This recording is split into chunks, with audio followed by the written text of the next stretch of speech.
Hello, checking in with The Absolute Book by Elizabeth Knox, a 2021, definitely magic realism. Actually, I would just call it urban, not, well, I don't know, you call them urban fantasy or just, contemporary fantasy novel set in a world very much like our own, except indeed we seem to have fairies jumping between worlds, demons, talking ravens that are called Moonin and Noonin. So we've got talking to Odin here.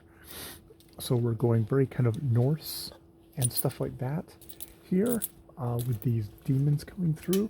We've got a thing called the fire starter, which I'm getting crawled on by all the dogs.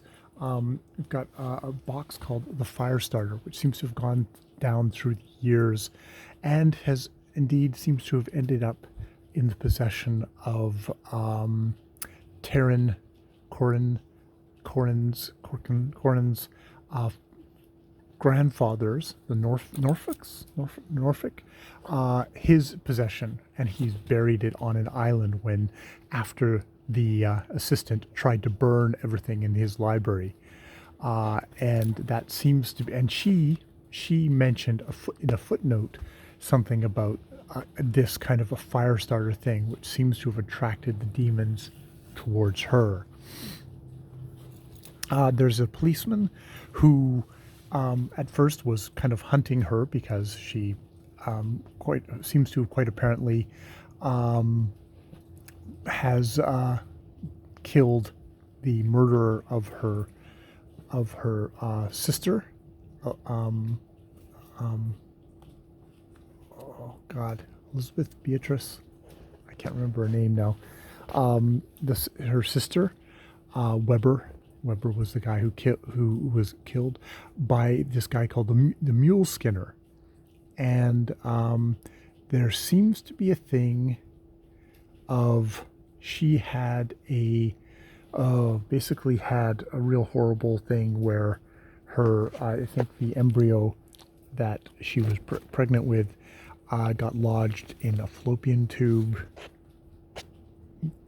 ruptured everything. She obviously lost the child, and was wounded. Was not was in hospital that way, and that seems to have called up kind of a fellow to a protector, which has come in the form of a police officer, Joel Joseph.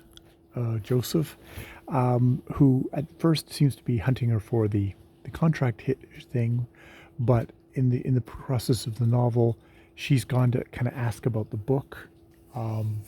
There's these two Middle Eastern guys that came to her signing about the book and were asking her questions, who then were found murdered. They seem to have killed themselves, and very strikingly kind of said, like, basically they killed themselves like it's like somebody discarding burner phones, which is what you think that, like, that's what the demons would have done. Like, okay, we don't need these bodies anymore, so we killed them.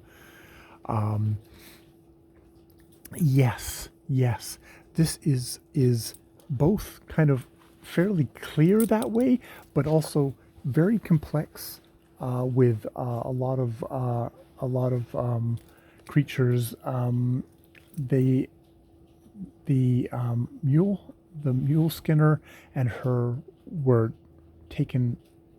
Why was he gone to? He went to the woods to where her sister was murdered, to kind of meet and talk about whether she wanted him to indeed go ahead.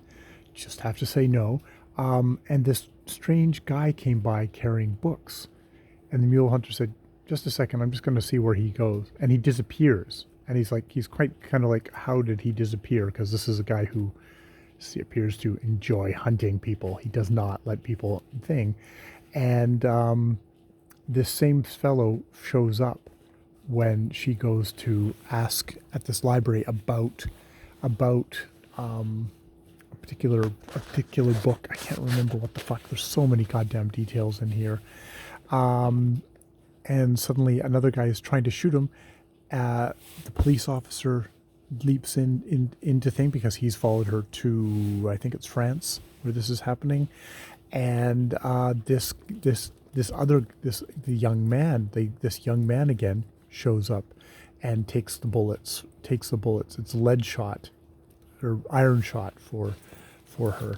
So they both, and then suddenly they get transported to a different place, and it's a place where there are beings that are humanoid shaped but aren't quite humanoid shaped, that really kind of freak them out.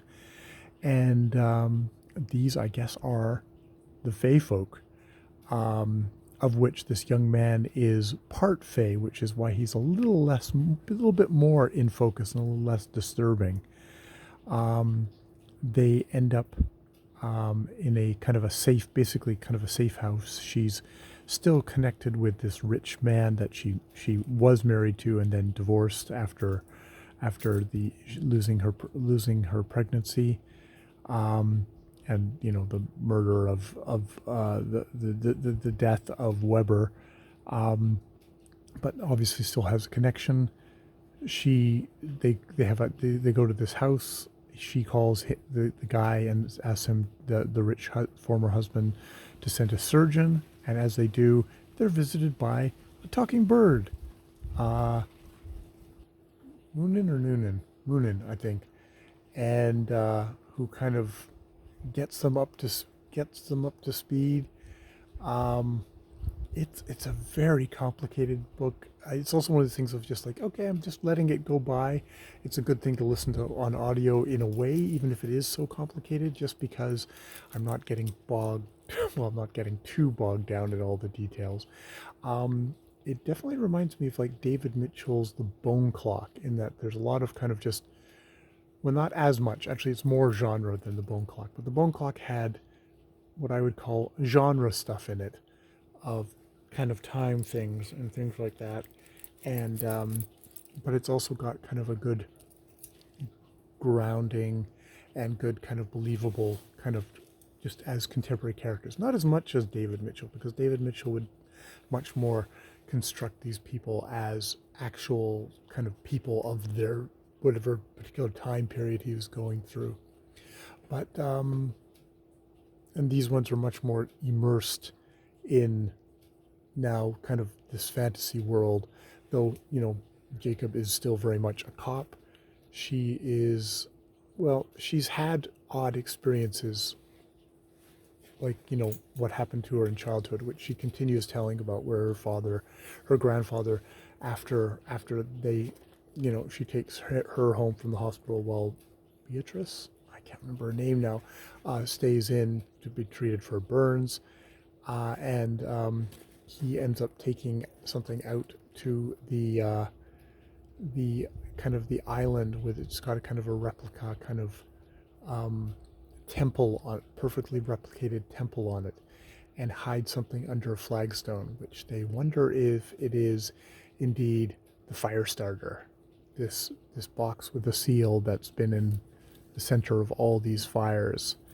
And I'm wondering now if this is a thing where the demons are trying to destabilize, damage human beings by taking out their knowledge, by burning it, and that perhaps because there's a thing about the Middle Eastern people in Pakistan making part of a company making server farms, whether this is going to be kind of like super malware harvest, kind of fostered at these server farms, which is then going to wipe out like all the electronic information of human beings.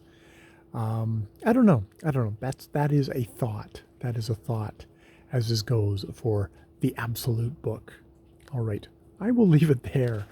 I'm only like 24, 25% of the way into this book, and it's quite the tapestry that has already been created. So I'm very impressed by Elizabeth Knox so far. All right, more videos later.